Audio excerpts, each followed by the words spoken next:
Listen, these 5 habits that completely changed my life, 5 habits that honestly I used to ignore, laugh at, even roll my eyes at.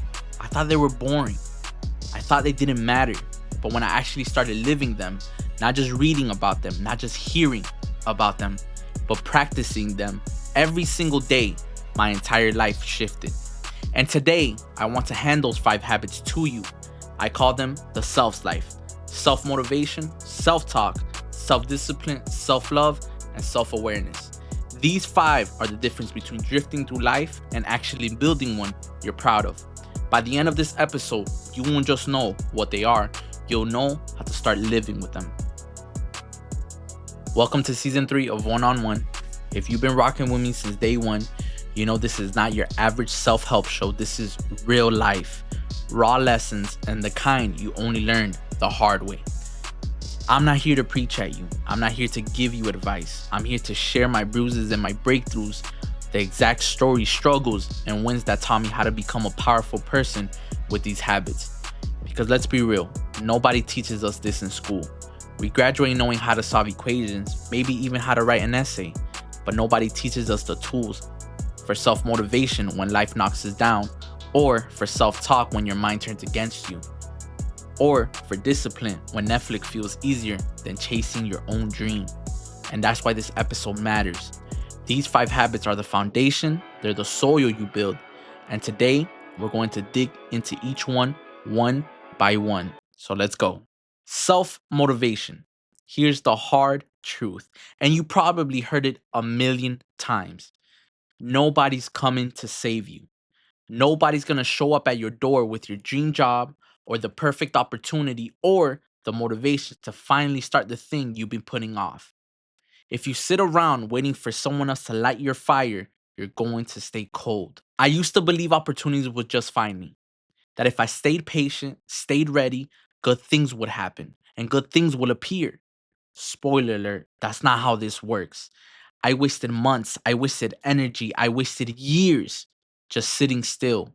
And what I learned, and honestly, it hit me like a brick wall, was that if action creates energy, energy creates momentum, and momentum creates opportunities, not the other way around. Psychologists have proven this. Studies show that inspiration doesn't come first, action does.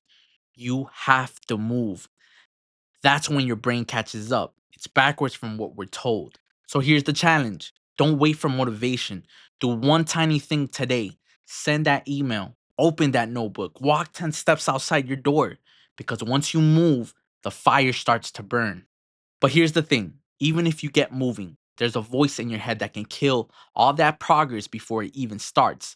That voice, there's the second habit comes in: self-talk. Your self-talk is either the biggest hype man or your worst hater. And the wild part is that nobody hears it. It's invincible, but it's running your whole life. I used to trash talk myself every single day. If I missed a goal, I say, "You're lazy. You'll never get it together." And I believed it. Think about this. If someone else said those words to me, I cut them off real quick, instantly. I won't let nobody talk to me that way. But I let my brain bully me day after day. Research shows positive self talk builds confidence, reduces stress, even improves performance. Negative self talk, it does the opposite. It literally creates stress in your own body. So here's the habit: catch yourself once today. When you hear, "I can't do this," flip it to, "I can't do it yet, but I'm learning."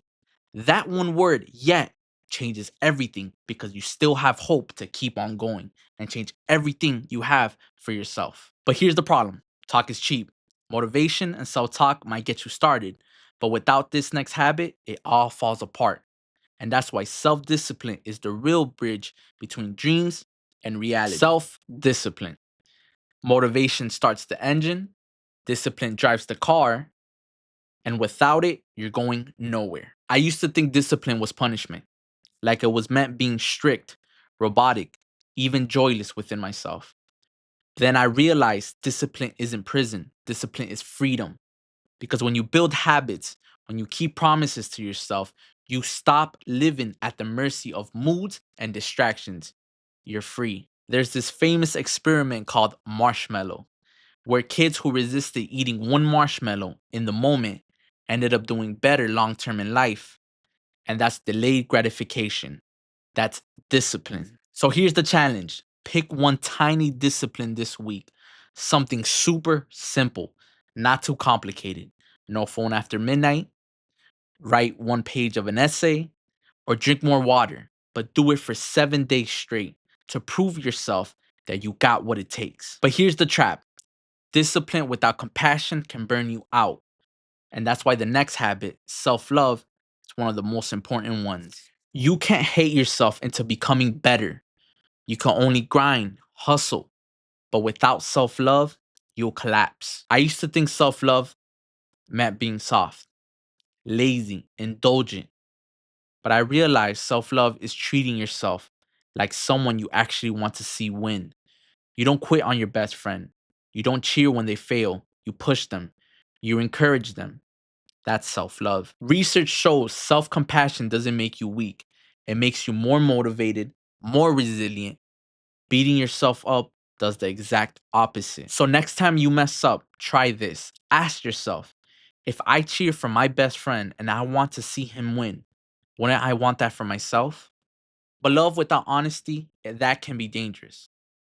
That's why the last habit, self awareness, is the toughest, but also the most powerful. Self awareness is the hardest mirror you'll ever look into. It's not what you wish you were, it's who you really are. I used to blame everything: the job, the people, my circumstances, but nothing changed until I admitted I wasn't showing up for myself. And facing that truth hurt, but it also set me free. There's a tool called the Johari window.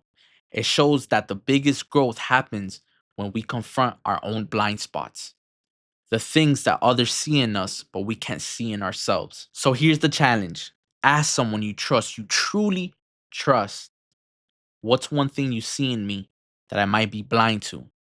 And it's scary, but that's when the growth starts. And when you bring all these 5 habits together, self motivation, self talk, self discipline, self love, and self awareness, that's when you start living with a new kind of life, the self's life. Today, we talked about the 5 self habits that changed my life: motivation, talk, discipline, love, awareness. I didn't understand them when I was younger, but now it's the foundation of everything I do. Which one of these 5 habits do you struggle with the most right now? Drop it in the comments. I want to hear your story. If this episode spoke to you, share it with someone who needs to hear it. And make sure you hit the subscribe, because next week we're diving into something completely different, but just as powerful. This is season 3, episode 1, and welcome officially